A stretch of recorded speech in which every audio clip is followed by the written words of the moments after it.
আসসালামু আলাইকুম, welcome my YouTube channel video blogs Faisal থেকে। আমি ফয়সাল বলছিলাম। টুডে আনাদার ডেইলি ব্লগ নিয়ে চলে আসলাম। বন্ধুরা সবাই কেমন আছেন? চারদিকে কনকনা শীত, রাত্রিবেলা বেশি শীত, কুয়াশা পড়ে যায়, রাত্রির থেকেই শুরু হয়ে যায়। চলে আসলাম আমাদের ঢাকা কেরানীগঞ্জের শাহসাববাড়ির ওরসের একটা ওরস। সেই ওরসের একটি মেলা হয়, এই ভাগনার ভিতরে সবচেয়ে বড় মেলা, একবারে সবচেয়ে পুরনো মেলা, ঐতিহ্যবাহী মেলা। এই মেলায় এমন কিছু নাই যাতে না পাওয়া যায়। মেলার যত যাবতীয় পণ্য আমরা দেখে থাকি সেই পণ্যগুলি এখানে পাওয়া যায়। দ্বিতীয় কথা, একটা আনন্দমুখর পরিবেশ। এইখানে গরম গরম নিমকি ভাজা হচ্ছে, জিলাপি বানানো হচ্ছে। ভাই দেখলে মনটা জুড়িয়ে যায়। আপনাদের যাদের পছন্দ হয়, যাদের মনে চায় এই ধরনের উরুসের মেলায় অংশগ্রহণ করতে, চলে আসবেন এইখানে। আসলে মেলা দেখলেই কেন জানি পুরনো দিনে ছোটবেলার কথা মনে পড়ে যায় আর আমার একটা সময় ছিল, এটা দুঃখের বলবো না সুখের বলবো জানি না। ছোটবেলায় যখনই মেলা আসতো তখন আমাদের টাকা দেওয়া হতো একটু কম করে।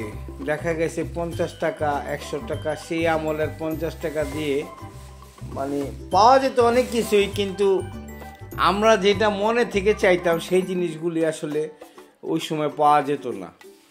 তো এটি একটা কষ্ট থাকতো মেলার ভিতরে, প্রায় মেলার ভিতরে একটা কষ্ট থাকতো।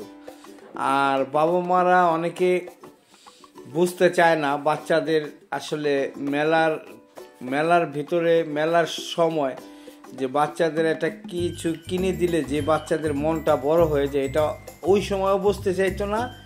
আর এই সময়ের কিছু কিছু বা ফ্যামিলির ফাদার মাদার কেউ বুঝতে চায় না। ঠিক আছে, তারা যার স্বার্থের জন্য আর কি। যদি মা যায় তাহলে মার ওই গহনাগাটি কিনতে যায়, আর বাবা যদি যায় তাহলে বাবার প্রয়োজনীয় জিনিসগুলি কিনে। কিন্তু ছেলে মেয়েদের কী করে জানেন?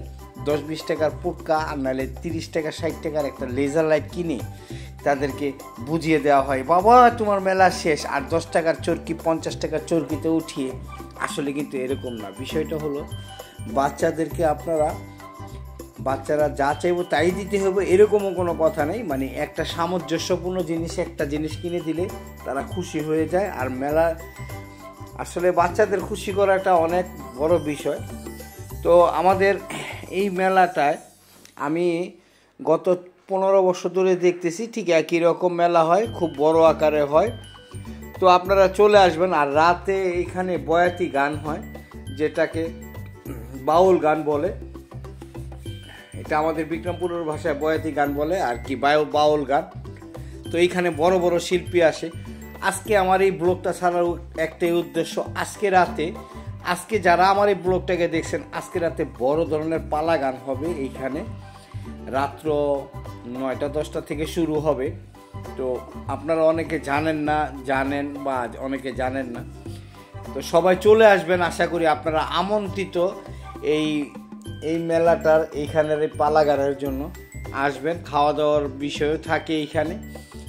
তো আমাদের পুরা জাঁকজমকপূর্ণ এই আমাদের এলাকার মেলাটা আমার কাছে খুবই ভালো লাগে। তো আজকে আমি যখন ব্লগটা করছি তার আগের দিন করেছি। তা আজকে মেন মেলা।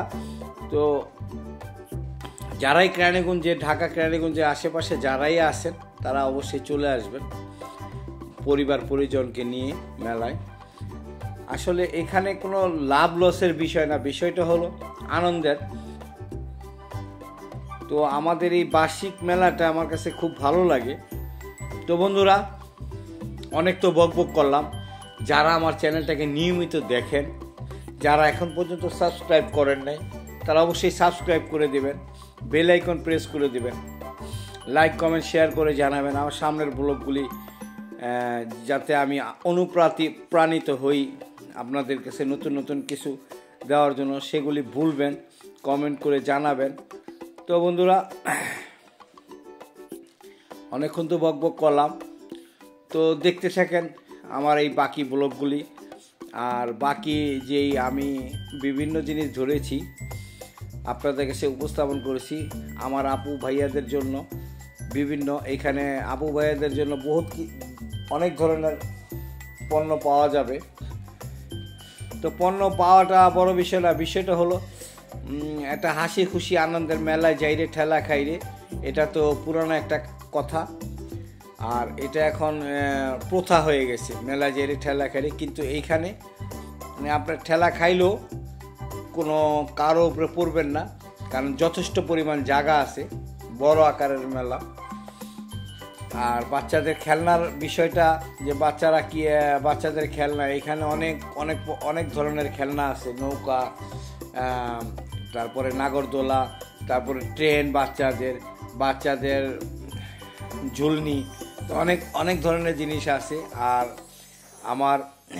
বিশেষ করে আমার আপুদের বলছি যে আমাদের এই মেলার ভিতরে এই চাচা যে আচার নিয়ে আসে, মোহাম্মদ রাশেদ ভাইয়ের আচার, যেটা মানে আমরা চাচা বলি, এর আচার কিন্তু অনেক ভালো আচার, ভালো মানের আচার বানানো হয় এখানে।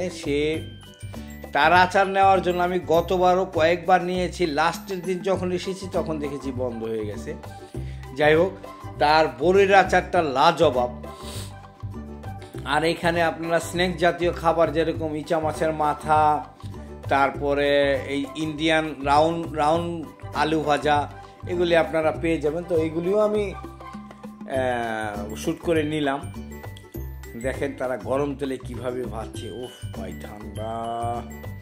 ঠান্ডার ভিতরে যদি এরকম গরম গরম কিছু খাওয়া যায় তাহলে আসলেই মনটাও ভরে যায় আর মনটা উৎফুল্লিত হয়ে যায়। তো আমার ছেলেটা এই যে দেখেন, এই যে শাসাবাড়ির এইখান দিয়ে তার মাজারও রয়েছে এবং তার পাশেই গান হবে। হ্যাঁ, এটা একটা পুরানা ওরস, এটা সুরেশ্বরী ওরস বলা চলে।